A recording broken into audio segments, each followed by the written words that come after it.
Welcome to the Gospel Works Podcast, where we explore the integration of work and faith. We're your hosts.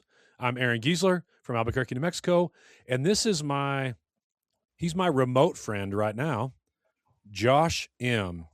How you doing, Josh? Hey, Aaron. How you doing? I'm doing great because today we have a special guest. Her name is Tabitha, and she's your friend. I have just met her today, but I can say, unlike most of your friends, she seems pretty good. Hi, Tabitha. Hi, Josh. Hi, Aaron. Hey, Tabitha. I'm super glad that Josh has good friends like you. I'm thankful to be here with you too.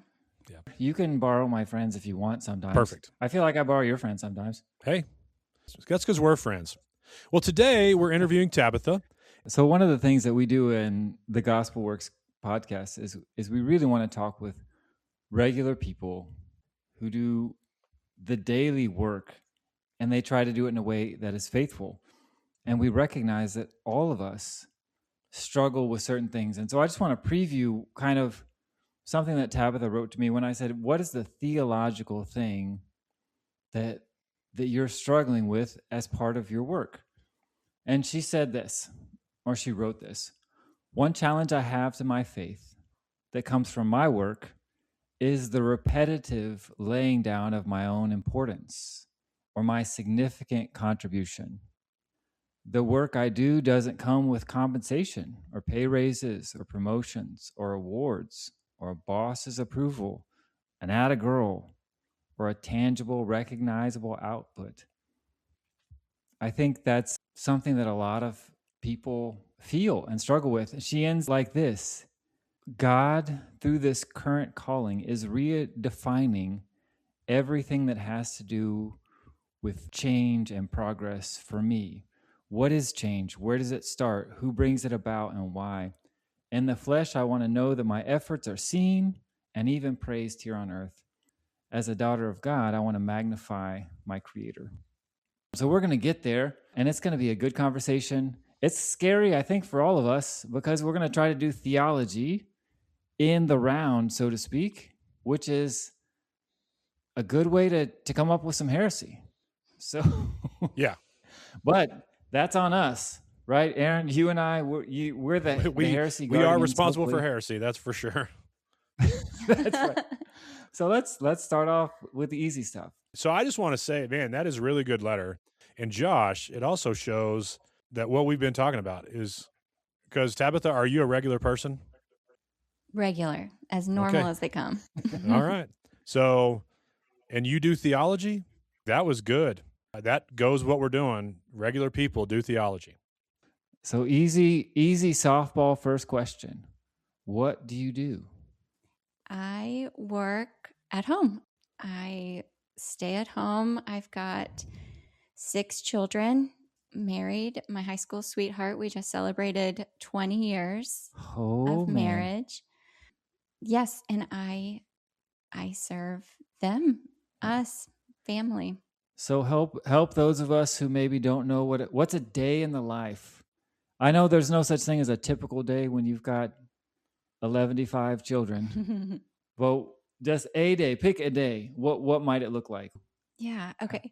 I guess it changes depending on the season, right? Mm-hmm. So, early on it was a lot of diapers and breastfeeding or baby food and more physical. But I guess if we're talking about today, mm-hmm. I like to start my day early. I get up earlier than my family because, I just want to spend some time with the Lord, spend some time in prayer first. And then when it's time to get the kids up, it's a foot race. We are off to the races. What time do your kids get up? Kids get up at 6:25. Aaron, that means she gets up before 6:25. So like 6:22, 6:23? That's what I would do. I won't tell you how much before because I know it would hurt your feelings. I think it hurts my feelings, and I get up early. Quick question: what time and what are the ages of your kids right now? Yeah, I get up at 4:30. It's just been a practice for a long time. AM? I didn't know that. I didn't know 4:30 happened twice a day. It does. I like the AM one better than the PM one. Oh, wow. There's Okay. more energy there. Yeah. Okay. My kiddos, my oldest is 16. Then I've got a 13-year-old, 12, 10, 6, 4. Okay. So from 4 to 16. Yes. That is awesome. Yep. Yep. 2 of my kiddos came home through the foster and then adoption. And then four of them came through biology. Right. I've got 2 boys and 4 girls. We'll have to work on gender balance later, but that's a good start. So that we've got up to 6:25. You've had some time with the Lord. Now the foot race is beginning. Mhm. Kids head off. What's next? You make breakfast. What happens? Yes, breakfast, usually something easy. And we are in 5 different schools. So the drop off takes a while in the Right. morning. Like, what's a while? I mean, I'm sorry, Tabitha. I'm way into specifics. This is, because a while is relative. Yeah. Well, on the 2 days a week that my 4-year-old has her little Mother's Day Out program, Yeah. I leave at 7:15 in the morning and I get back around 9:20 doing all the That's like- drop-offs. That's like a Dallas commute. Yeah, seriously. And then she's driving what are you driving? I've got the 12 passenger, baby. Okay. You're not as blessed as the 15 passenger folks. Those are goals. Okay. All right. So now you've got 4 kids in school. Walk us through the Yeah. of the day. So, 5, right? well, and then I homeschool one. Oh, so she okay. comes back with me and she starts working on her independent work while I get some chores done. And then we sit and work on the stuff she needs my help with, any Mhm. type of teaching, reading with her, language arts, math, history, science. And then she'll take a break for lunch. I'll get a workout in, and then we'll do some more school usually, or more chores, whatever that afternoon looks like, maybe even some errands before it's time to pick up kids. And then depending on the evening, we've got all of the sports, band, clubs, therapies, stuff like that. And we try to fit in dinner somewhere. And do you prepare meals? Yes. Are you a meal prepper, or are you a daily preparer? I prep and plan. On the Okay. busier evenings, I know I'll either need a crock pot meal or a to-go meal. Yeah. We do a lot of wraps or, to-go tacos wrapped in foil, whatever, for the busy nights. But on nights when we're going to be home for longer, I'll come home and cook. Yeah. And I'll just say we're gonna go ahead and need the Tabitha smoothie recipe. We'll put it in the comments because that has a lot of ingredients and it's incredibly tasty. Well, you should try it, Aaron. It's got 15 ingredients. Yeah, it's awesome. Is it more? That's more than the 2 ingredients my protein shake has. Yeah, water and protein. Milk, buddy. Milk. Milk.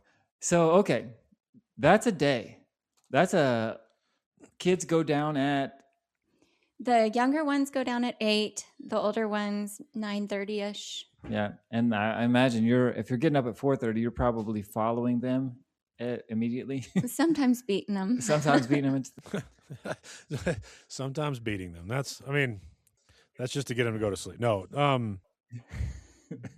But so what time are you in bed? Yeah. I usually will fall asleep on the couch while my husband, he decompresses, watches something, and I'll be with him and just fall asleep. Once we're like pray and send the older kids up to bed. Yeah. Man, that is hardcore. That is Navy SEAL level parenting. That's serious. So without going into the mechanics, how did you get this job? Like, how did you choose to? Gotcha. How did you choose to do this? Maybe just say like where you kind of came from. You're an Aggie? Yes. Gig 'em. Whoop. Yeah. What did you study? Yeah. I studied, my bachelor's is in chemistry and my master's is food science. And for the longest time, I thought I didn't want children. I was focused on my career. I had career ambitions and goals there. I would often say I feel like I'm too selfish to have children. And my husband kept quiet and just let me say those things. But then as I grew in my relationship with the Lord, grew in my relationship with my husband, my heart started changing to the idea. It wasn't like an overnight thing where I immediately knew that my life was going to look different than my goals had originally planned for. But sure enough, I knew that no, I do want to share this love with other humans, tiny humans. So you worked a bit after college, right? I did. So between my degrees, I taught high school chemistry for a year. But then after going back, I worked for Sara Lee in their R&D department, and then followed my husband's career back to Texas, at which point we started talking more seriously about beginning a family. Yeah. So just in case you guys were wondering if she had a real job, R&D for a major company. Impressive stuff. But then because of God's working in your life, you kind of experienced a change. And got a realer job. Or a realer. There was no whisper. There was no audible voice, I guess. There was not. Yeah. How do you come to that conclusion that it's time?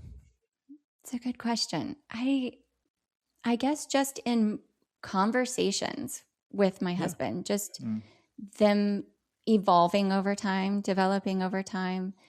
I do remember in us discussing starting a family, we both knew for some reason, and I'm guessing it's the Lord's prompting, that if we were going to have a family, we wanted it to include adoption. We wanted our story to include adoption. We did know that. We didn't know if it would include anything other than that.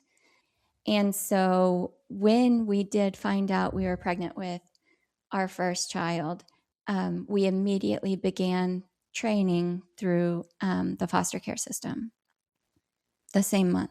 Yeah, I remember that. I imagine, and you can comment on this or not if you want, but I imagine there was a moment in there when you had to look at yourself and say, I think God has made me capable of being a good mom, where maybe you hadn't thought that previously. I remember being excited about the idea of being a mother. Yeah. Wanting to be intentional in that role, wanting it to look different. One of the reasons, like I said earlier, in me not wanting to become a mother, I thought I would be too selfish.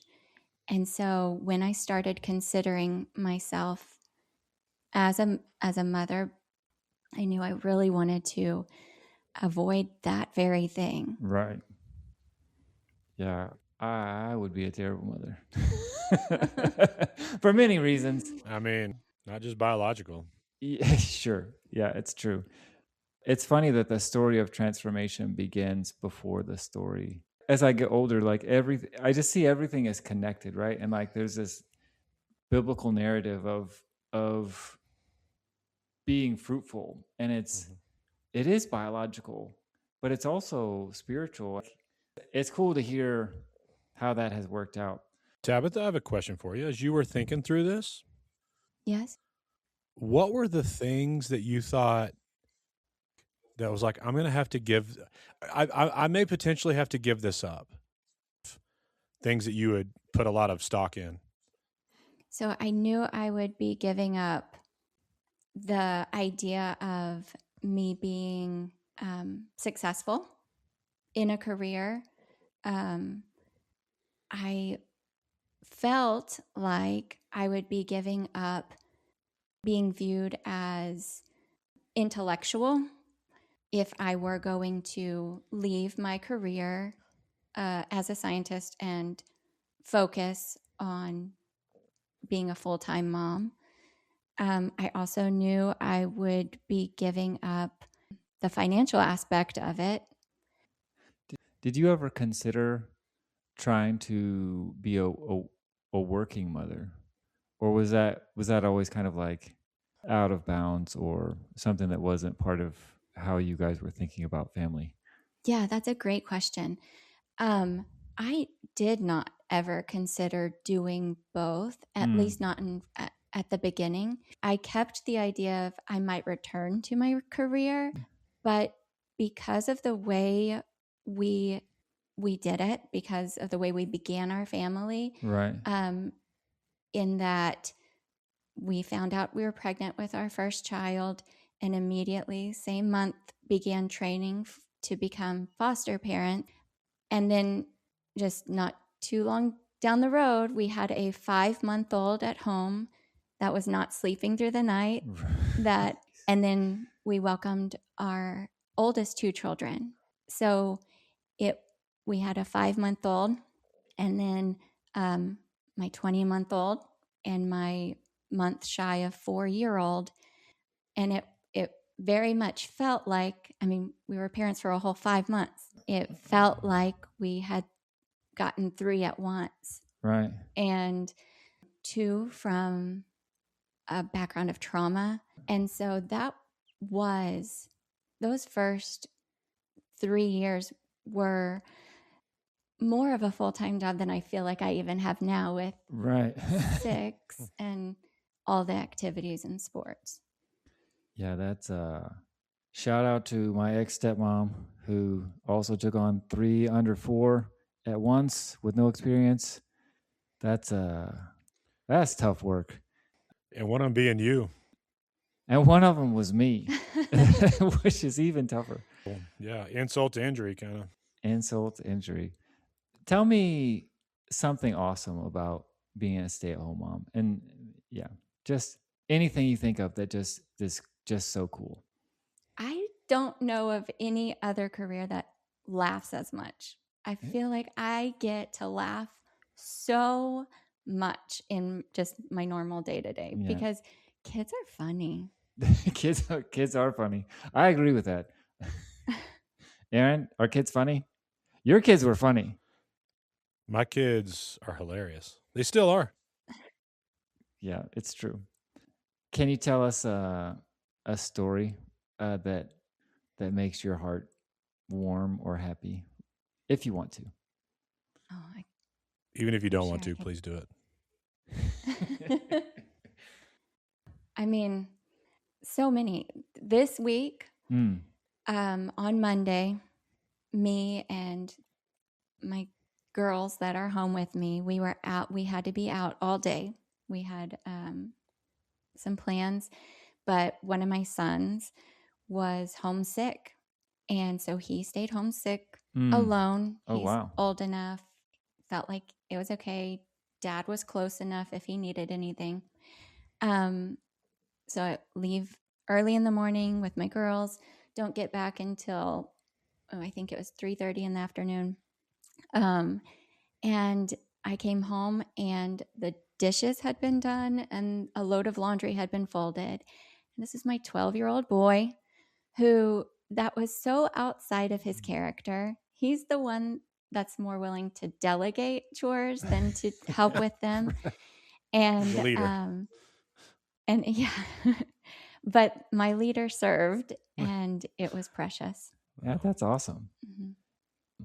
We all know being a stay-at-home mom has its challenges.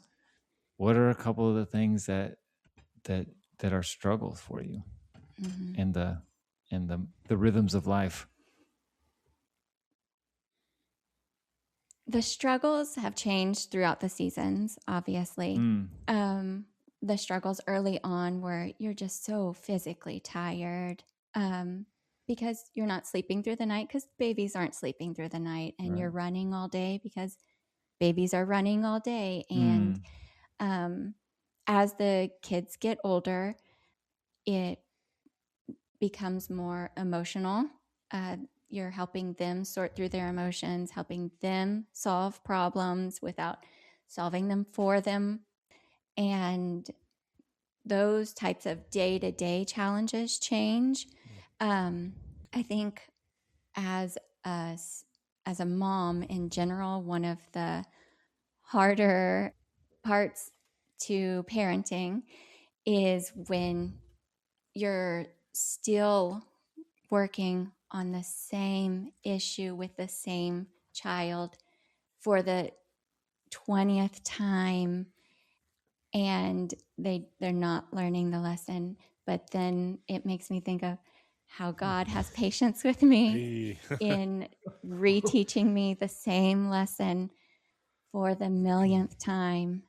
Tabitha, Aaron's supposed to be the pastor. If you're going to preach, that's no. Okay, let's continue. Sorry. Yeah, that's a challenge too. When you're like, why don't you have this already? But then trying to remember each discipleship moment is grace. There's grace here. So yeah. I can only imagine, especially when some of those things are for their good, right? And you're like, man, if you don't get this right, like you're going to pay for it, and there's nothing I can do to protect you from that. That's a good word. I'm pretty impressed that it's only 20 times to teach those lessons to the children. Ours were in the hundreds, maybe thousands. Oh yeah. Gosh. 20 was an underestimate. Oh, okay. The repetitiveness of being a parent is tiresome.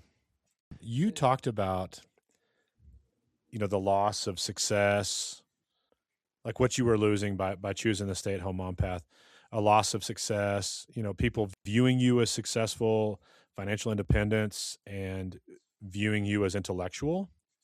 Have you been able to recover any of those kinds of things?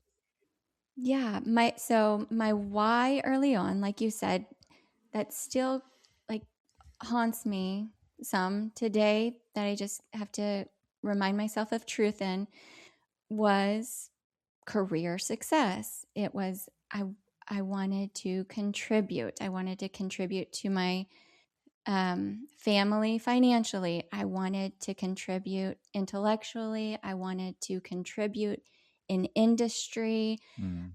But God called me to a work that contributes in a much more personal way to the individuals in my home. And the unlearning for me in that is that those contributions aren't less important.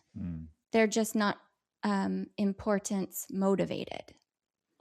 Have you found a type of success or a type of intellectual contribution that helps fulfill the thing that you thought you wouldn't have, maybe? If I think about my intellectual contributions today, I love when I get to have conversations with my children or my husband or my community of friends about what the Lord's doing in our lives, or what problems we're facing and how can we rightly go about walking through these. Those conversations, I do feel like if the Lord gives me any type of insight or discernment, then I am so thankful to have those conversations, to talk to my kids about, what the Lord's doing in their life, or if they have a question about this, that, or the other, me being able to just kind of, instead of teaching them what to think, teaching them how to think well through it. Yeah. Right. It also helps to be intellectual whenever your kids are smart. so you don't get tricked up by their arguments. I don't know if any of your Yeah. kids are, lawyers to be. Oh, yes. So it really helps to be smarter than them. Man, we've already kind of dived into this a little bit just by the way that you speak about your life. But let me just ask it to you in a very straightforward way. What are one or two ways you think that your approach to being a mother is different because of your faith than it would have been if you would have come into this thing without Jesus? Me having left a career where I did feel like I was contributing in ways that I thought were more important or important to me at the time for work at home mom. I think without my faith, I would feel like I'm still wanting, like I'm not being fulfilled or achieving what I should be. I mean, my faith teaches me something different. My faith teaches me a Jesus who left the throne to serve others, to be humble. The opportunities I get to serve others, to serve my family, are an opportunity to serve my King. And I feel like that's worth me leaving any career. And yeah, I don't know that I would have been able to make that choice without my faith.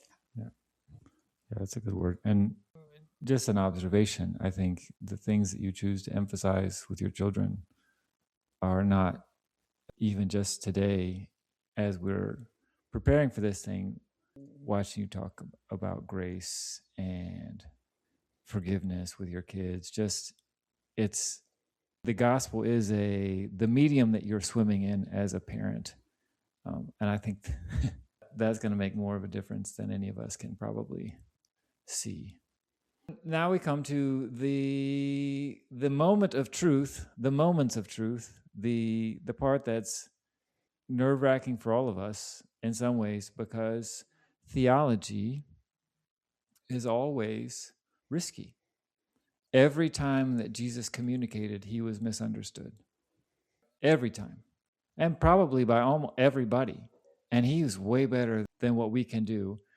So we acknowledge that this issue that we're going to try to circle around and put some language around is not something that we can solve, but maybe we can frame it in a different way, give ourselves a couple of more handholds so that in 10 more years, maybe we'll have taken another couple of steps. Can't slay the giants. That's the job of the Holy Spirit. But we can do our best to think about something with you that you've been thinking about for a long time. So we started off with this kind of quote, and I'll just read it again because it's so good. I'll read it in full this time. One challenge I have to my faith that comes from my work is the repetitive laying down of my own importance or significant contribution. The work I do doesn't come with compensation, pay raises, promotions, awards, a boss's approval, an atta girl, or even a tangible, recognizable output. I pursued degrees in an early career thinking that I would create and influence and develop in ways that would leave society or industry or a product better and improved. God, through this current calling, is redefining all of that for me. What is change? Where it starts? Who brings it about? And why?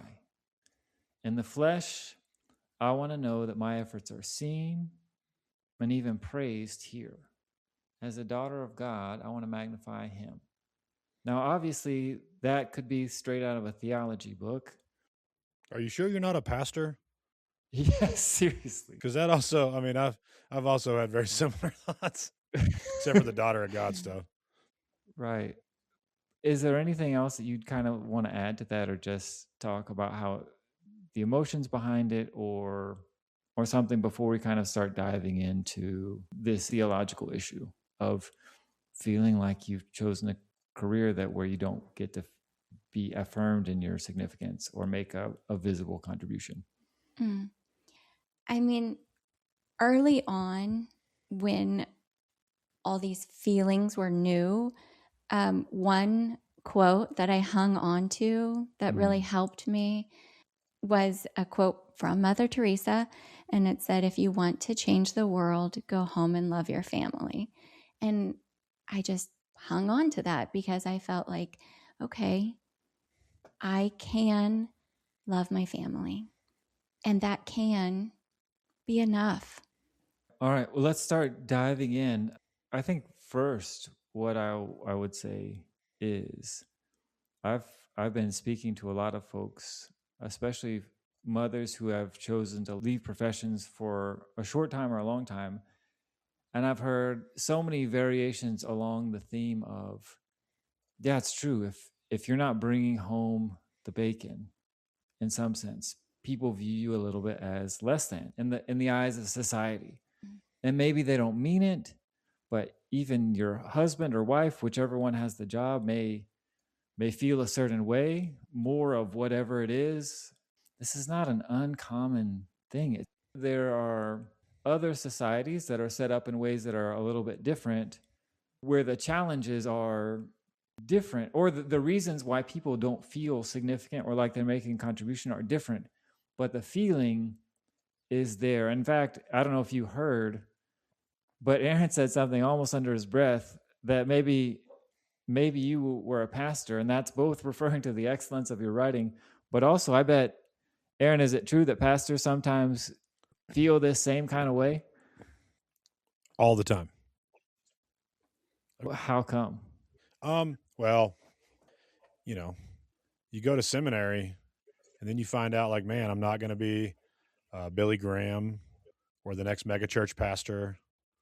You spend a lot of time in school and you learn a lot of things, and then you end up doing the same kind of thing every day. And it's hard, and it is a lot like parenting. You don't even know if you're successful at it till way down the road.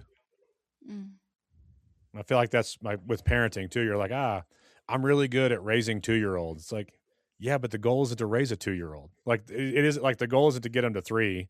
It is on the short term, but like the goal is to, like if they don't get to 3, then you've done something real wrong. Let me clarify. You definitely get a strike against you if they don't get to 3. They don't even want you to have many more if you don't get them to 3. So, but the goal is to raise adults. And I just feel like spiritual maturity and raising children have a lot to do with each other. You don't know if you succeeded. So when I hear Tabitha talk about success, it's like, yeah, you gave up. I could have had a real job also instead of being a pastor, and had more success and known that I was going to and known about my success. Like, I'm not even a missionary. Those guys, next level. But yeah, like the measure of a pastor is 20 years in.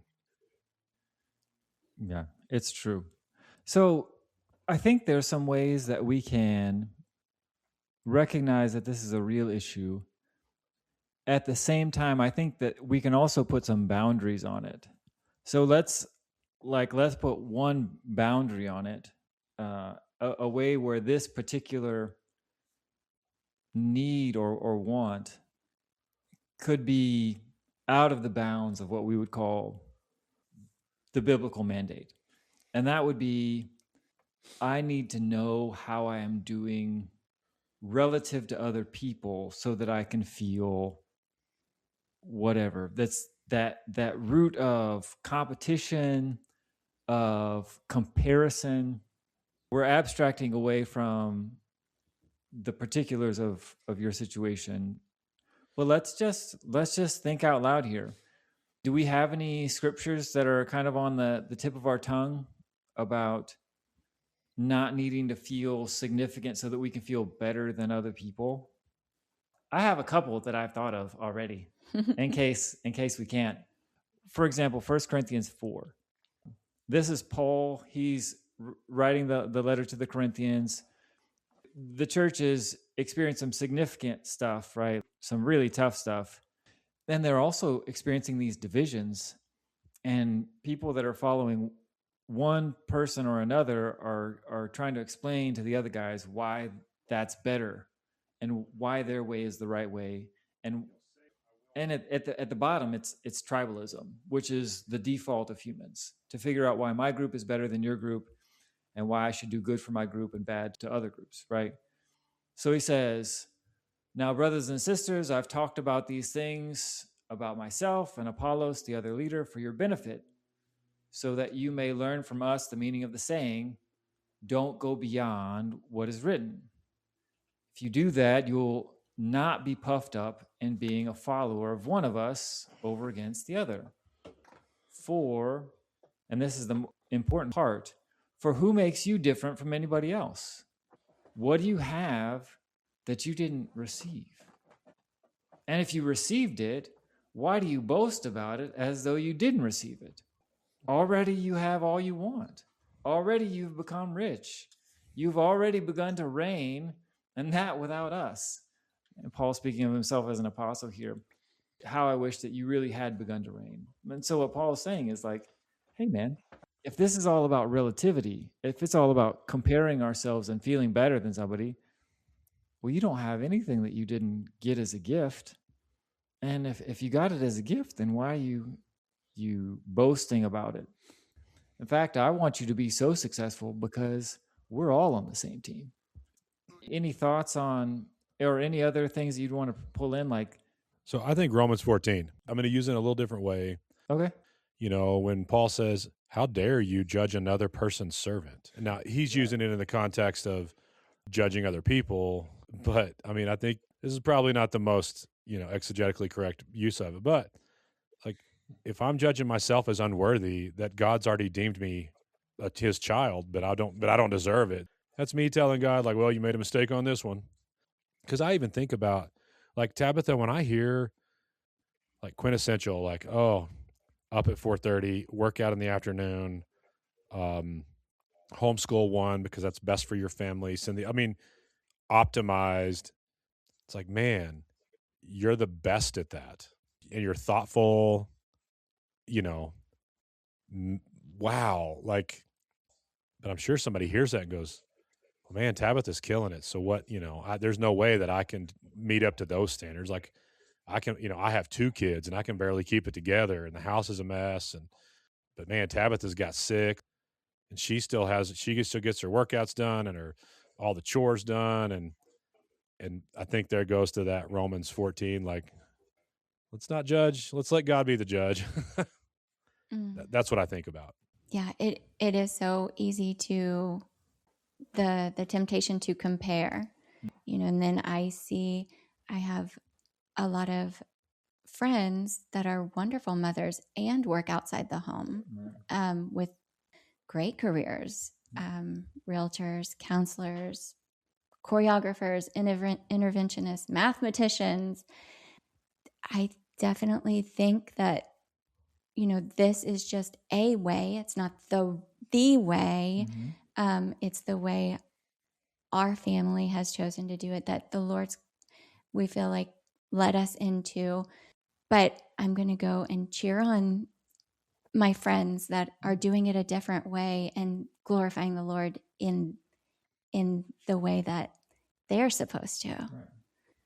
And the point of this little exercise is not to choose a right or wrong, but to say every good emotion or initiative can be twisted to the left or to the right. Like, love can easily become lust, or love can easily become dominating or controlling or overprotective. And so spending a little bit of time thinking about where it can go wrong helps us to affirm where it is when it is right. Another way where this desire for significance can go wrong, and this is very common in our background as people who are from the South, is this idea that a need for any kind of affirmation or anything except God is a sign of a lack of faith. right? That's me and my Bible. If I just love Jesus enough, then none of this other stuff should matter at all. Like Rambo, Commando, Christianity. Yeah, the lone wolf. And that was an idol, and actually the correct sense of the word for a long time, especially for the missionary community, but also just for the Christian at large. This idea that so many folks have given up on church because it's an extra add-on, because what they really need is just faith and just Jesus. And there's some things about it that aren't wrong, like we are to have our identity in Christ and all those things. Those other things become like an unnecessary crutch, and the sooner that you can rid yourself of them, the better you are.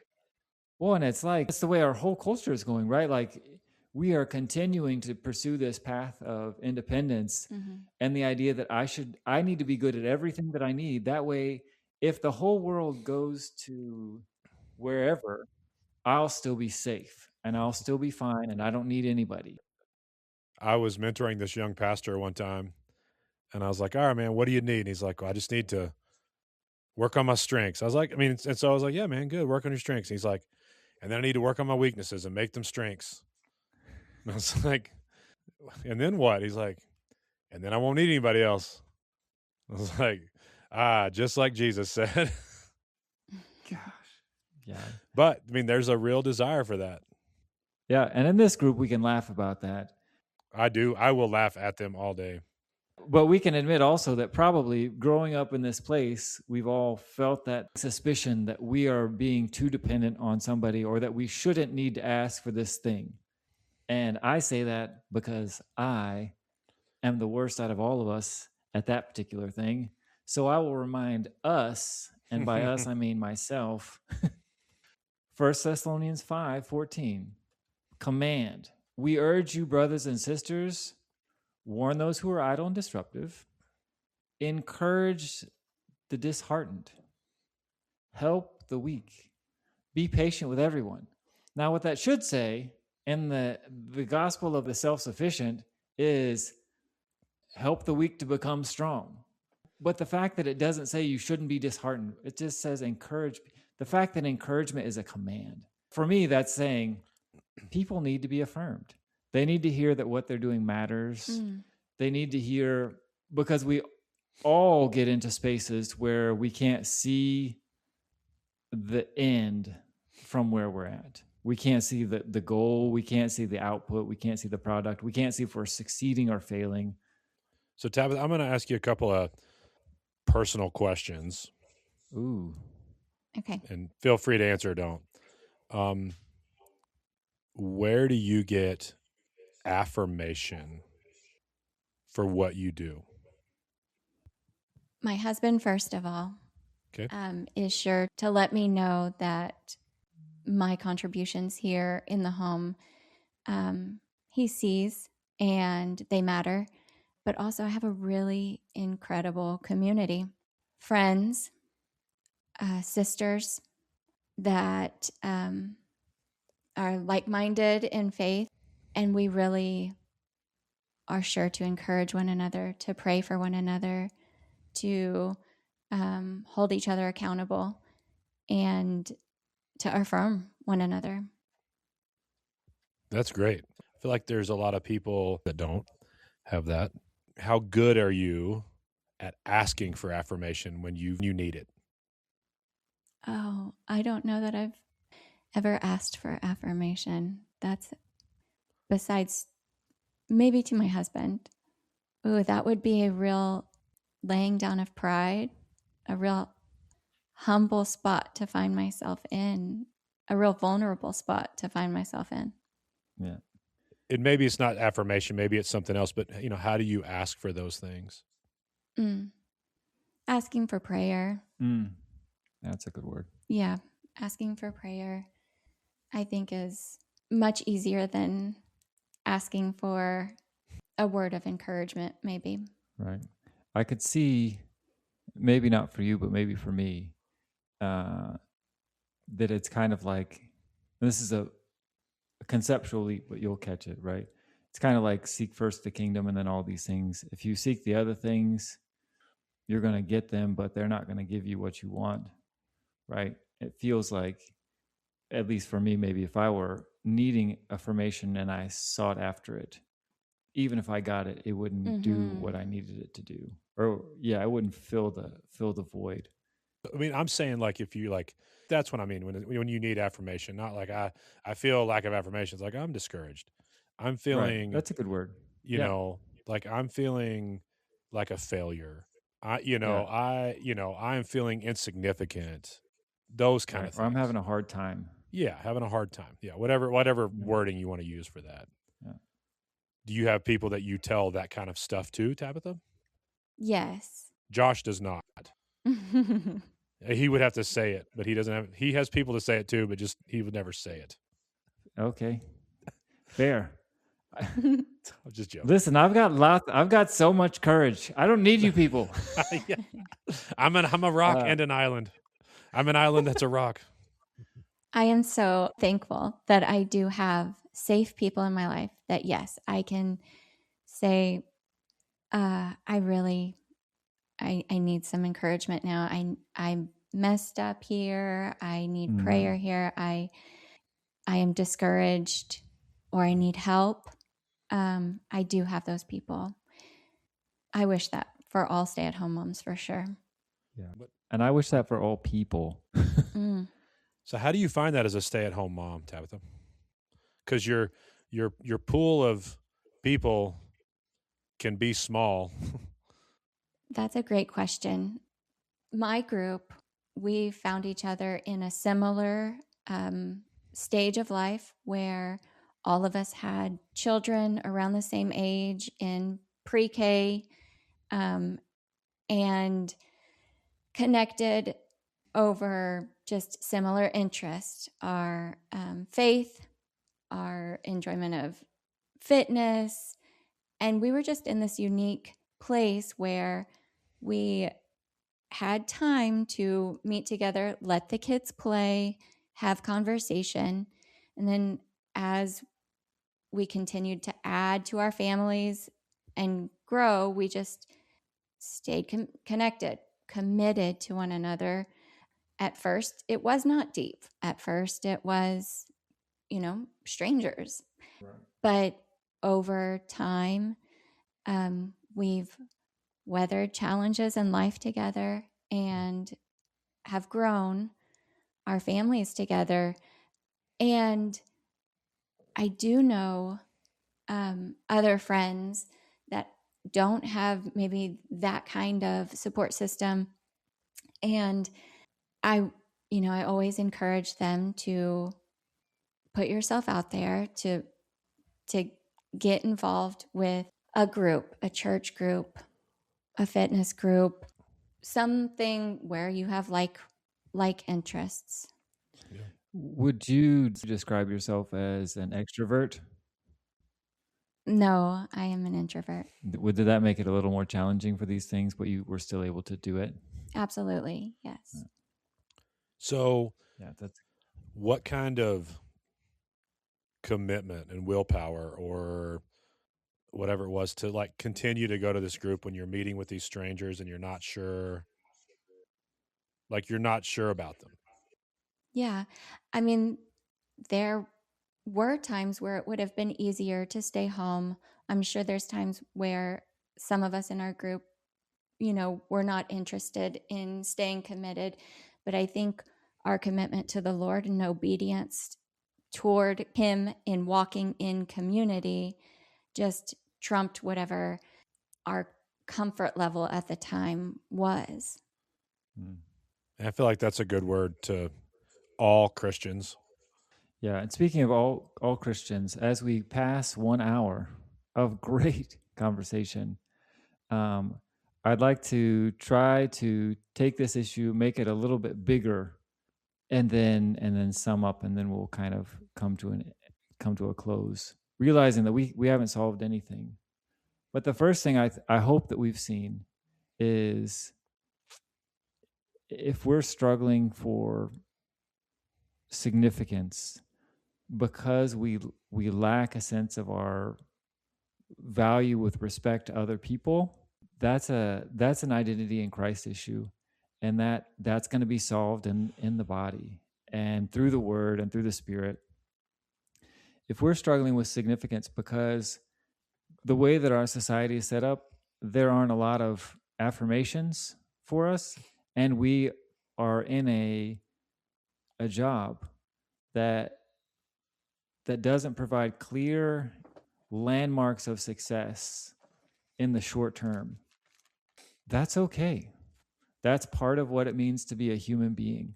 And I don't care if you are a retired person who doesn't exactly know what you need to be doing right now, or if you just have a terrible boss who doesn't care if you do anything good or doesn't help you to understand if you're doing the right thing, or if you're a creative and you're writing a book or you're writing music and you're struggling because you don't get that feedback that humans need.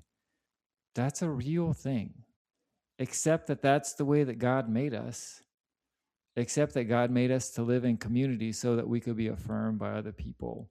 And if you try to find those things outside of the way that God wants to give it to you, it's not going to work out so well.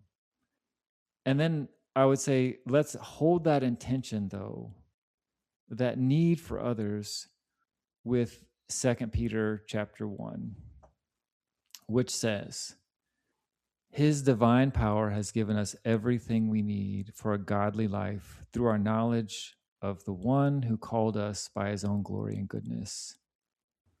Through these things, he has given us his very great and precious promises, so that through them we may participate in the divine nature. That doesn't mean me and my Bible. It doesn't mean we're always going to get all the things we need. It doesn't mean we're always going to feel great. But it does mean that God's always there with us, and that by God's own word, we have what we need. Not because we're enough, but because God is enough. The classic example, even by someone that's deeply embedded in community, that's life-giving and meaningful, is Jesus at Gethsemane. He's there. He says, my soul is overwhelmed with sorrow. He asks for encouragement and help. And he goes and he prays. And then everybody falls asleep. And you know what? It was still okay. God was still with Jesus, and God sent angels. And I feel like a lot of times you or I or Aaron or you listening out there may be in that situation where we're connected to the body and we're feeling whatever we happen to be feeling. And the body's let us down. And that's going to happen because the body's made of people. In those moments, God is still going to be good. We still have the promises. We still have the Spirit. God's still working in us. God knows what we're going through, and he tells us that no temptation has overtaken us except that which is common to human beings. And God is faithful. He's not going to let us go through something that's more than what we can handle. Does that solve anything? No. Does it even give us a to-do list? Also, probably no. But theology is not always about a to-do list. Doing theology is scary, and we make mistakes. So I think it's good to re-ground ourselves in those who've come before us. I'd like to read a quote from Christopher Hall here in his book, Living Wisely with the Church Fathers. He's reflecting on the life of John Chrysostom, who was the Bishop of Constantinople in the 4th century, that crazy, turbulent time when the Roman Empire was in the process of becoming Christian. And there was a back and forth, and it was tough, and Chrysostom was having to wrestle with how to live in these changing circumstances. And so here we have a quote reflecting on Chrysostom's thought. Living a good life before God always entails disciplined Christian thinking and living in the midst of our surrounding culture. one whose values may more or less align with those of Jesus. The Christian philosopher has become a living incarnation of the Christian faith, a little Christ. A stay-at-home mother occupied for most of her day with raising her children is a Christian philosopher in Chrysostom's eyes, if she is living her life and her vocation as a mother as an apprentice of Jesus.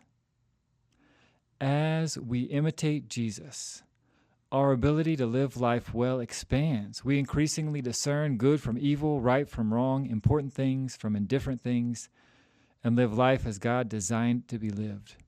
We walk with the grain of the universe rather than against it. I think for all of us, there's this short-sighted tendency to focus on the now and our feelings, and to want the symptoms to be relieved, to want to feel significant today or now. And I think what Chrysostom is saying, and I think what the Bible is saying, is that if we focus on the root, if we focus on our lives and our relationship with God and our relationship with our community, then we're going to find that we increasingly discern good from evil, right from wrong, and we know what is important, and we will feel and know and be convinced of our own significance in the eyes of God and in this world. Stay-at-home mothers, you may not always feel seen and heard, but as you follow Jesus, your work is unavoidably significant. It's changing the world. It kind of gives us a to-be list. Well, Tabitha, I just want to say thanks, man, for you are so thoughtful. It's true. You've put your finger on the pulse of the human condition in America, of isolation and need for affirmation, and we're thankful for it. And as we have said 18 times on this podcast, if you want to grow in your faith and you want to experience how God works through your work, you have to be engaged in a community, face to face, suffering together, rejoicing together, all the things. We hope and pray that you people have that. It may not be level 12 community like Tabitha has. You may be more on my level, which is like 1.5, but that is the goal. That is the way. It is the path. If you're not on that way or that path, we're not going to get there. Wherever you are, find a community that's seeking after God. And if you're in Albuquerque, we would love to have you join us at Mesa Valley, down in the South Valley, or in the Northeast Heights at Grace Church ABQ. Well, thank you for listening to the Gospel Works podcast. I'm your host, Aaron, and for Josh and for Tabitha, we'll see you on the next one.